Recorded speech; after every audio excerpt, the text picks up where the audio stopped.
Pemberlakuan bebas visa kunjungan bagi 45 negara diprediksi mampu menggairahkan kunjungan wisatawan dari berbagai belahan dunia ke Indonesia, terutama Bali. Menyambut kemudahan layanan akses masuk ke Indonesia, sudah seharusnya didukung kewaspadaan dari berbagai pihak.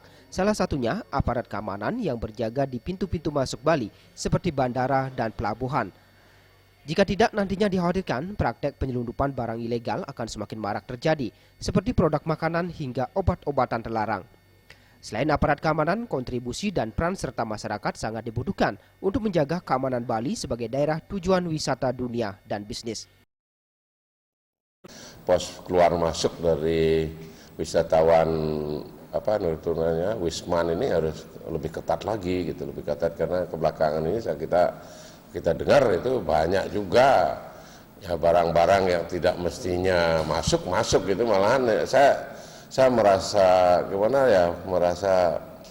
khawatir Indonesia menjadi tumpahan narkoba, barang-barang haram seperti ini itu bisa lewat udara, bisa lewat laut dengan jalan-jalan tikus. Ini yang perlu ditata baik gitu loh.